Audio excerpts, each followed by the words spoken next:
All right, and welcome to It's New on January 14th, 2025. The inmates have taken over the asylum, Morty. Welcome. No Barry, no Barry, no Barry. Subscribe, hit the bell. No Barry, no Barry. We're going to have fun here today. And you know what we're actually going to do first? I think we should make this into a politics-only channel, Morty. What are your thoughts? The inauguration is coming up in like 6 days. What are your thoughts on Donald Trump, Greg? Okay, well, what stories do you have today for us, Morty? Google's search engine market share drops by like 0.0000001%, and the whole world is freaking out. I'm supposed to cover another story, but it's not about ads. It's about, and I get to cover them. I'm so happy that Barry is not here. I get to cover the volatility today. Rank volatility, charts and more charts. What's happening? How volatile is the world? Let's dig in. Your rankings are at stake. All right. And Morty, Esquire, and myself are going to deliberate and deliver you a verdict on new legal waivers within Google Ads. Yada, yada, yada. Before we start, can I say, did you see Barry's titles today in Search Engine Roundtable? He has two titles like right next to each other. Google Ads ad. Google Ads ad. Good. We're leaving this in. This is great. I put it on a tweet like copywriter needed. No, I've got something we'll talk about his stories in a second too. So perfect. Okay, good. When are we doing the live stream? I think it's got to be this week. So maybe we'll do it Thursday. Okay. In the comments, write down what you think we should be doing for the live stream, when we should do it, for how long. 24 hours, I think, minimum, and we do physical acts of challenge against each other. Oh, yes. Like how many times can we catch a football or something? I like this. Okay, done. Don't comment now. Unsubscribe. Okay, what do you got for your story first, Morty?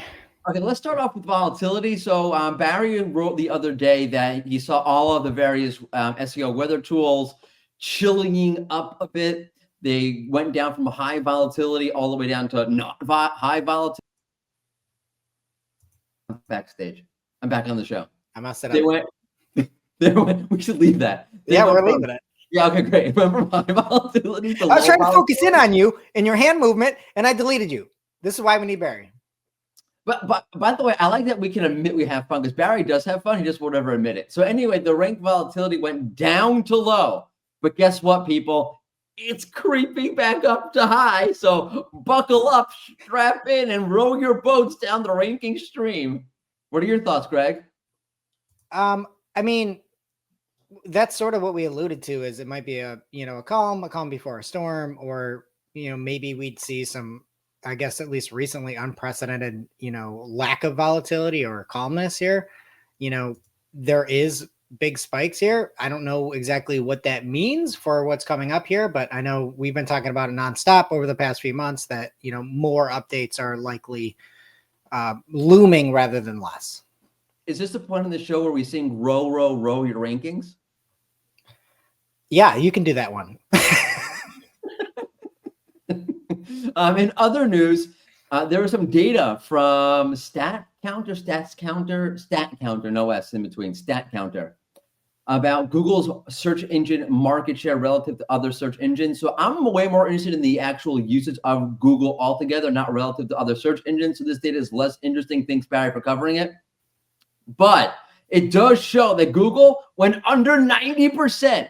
Now it's at 89.99999999999. I can go on percent, which is a big deal. It's not that. It's like, I don't know what it went to 89.74% from 91.62%.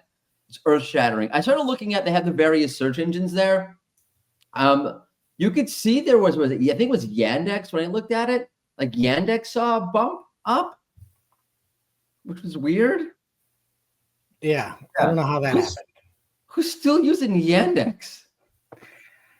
I don't know. I thought one of the most, I'd say, damning aspects of it was on the mobile side of things, where, like Google dropped under that 90% mark for the first time since 2015. But for mobile search, it almost dropped 2 full percentage points, Google. And it'd be interesting to kind of see how that goes. I've talked about on the show before. I now use ChatGPT for the majority of my queries on mobile, and I don't use Google. But that 2% drop, but that's not what they're looking at here, right? Because ChatGPT wasn't one of the search engines. Right, Bing somehow. Bing, yeah, they're listing AOL. Yeah. But maybe it's a sign. There's some holes in the armor. We'll have to see how that goes. I'd assume it's only going to drop more with ChatGPT and SearchGPT and Perplexity. Yeah, I would love to see that overall data. That'd be really interesting. What's happening on the ads side of the world, Greg, as we pivot? Okay, well, Mordy, I'm going to need you to open this article up from our email and take a look at the one that is, just get it loaded up. And we're going to talk about something that Lily Ray saw in the manual action space. I prepare for the show. I know what we're talking about. Yeah. Cool. I just like the fact that Barry made in his graphic a bird that was literally flipping a double bird to the audience. I didn't notice that. It's up on screen right now. He's got a bird that is somehow outside of the cage, perched in the air, flipping double birds to people. And I guess that's what many webmasters might think if they're above the board and they start to see their competitors ranking in AI overviews or showing up in AI overviews when they have manual actions against them. And Lily Ray had an example for the best POS or point of sale system for small business, and the top there was Forbes, and it was allegedly coming from something that had received a manual action against it, which is shocking. Insane. That's ridiculous. First off, 2 questions for you. What are your thoughts about like the fact that you can have a manual action and show up in AI? But also, do you think Barry put that little bird there on purpose, or was just the AI? No, I think it was the AI. Really? I think it's on purpose. I think Barry does.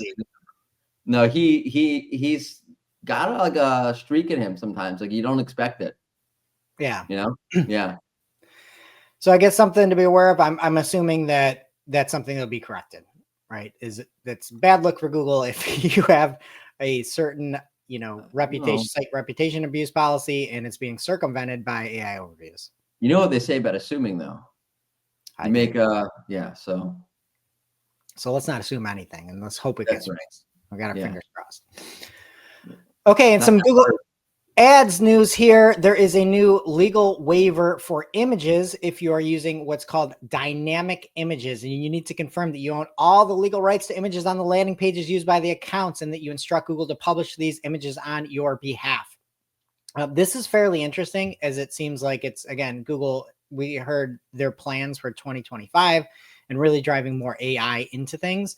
And Anthony Hagman had a bunch of good insights here as well. Follow him over on X. And his thought was, if you have this opted in, it appears that they're going to be giving Google access to use whatever's on your landing pages to make their own images. And Google doesn't want to be in trouble for that.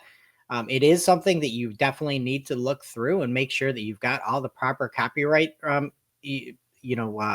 attributes for those images. There are some images that you have just in general marketing that you can use for certain things, but not for others. So make sure that if you check this on, that you own all the rights and that you can use those images for advertising. Okay, and then next up in Google Ads, something that e-commerce folks can use. Thomas Assell over on LinkedIn had found there was a new promotion type that you could do, and you could use either a barcode promo code or a QR code. And so you can use those directly within Google Ads to come up with your promotion assets, formerly known as promotion extensions. So a couple cool options there if you are trying to make it easier on your users to click on through, or I'm assuming in-store for some of those barcodes, or QR for non-barcode folks. I was keeping my eyes open. You did a great job. I didn't think you blinked once. Yeah, it wouldn't be fair to fall asleep when I'm the only one on the show, so I had to keep my eyes open. I'm here too. Other than you. Don't make me go Barry's bird on I would go with Barry to leave for an undisclosed amount of time. I'm telling you, he's going to end up with Jimmy Hoffa under Giant Stadium somewhere. Yeah, and I think he's out there. He said he was doing a crash test dummy thing, right? He was trying to see if his that's why he said he's bulking up for it. Yeah, he's going under Yeah. doctor's orders, trying to bulk up and see if do some scientific experiments. So we wish him well. And luck. All right. And that's it for today's show. And we will see you here again tomorrow for all the fun while Barry's away from the sticks. Goodbye. Bye.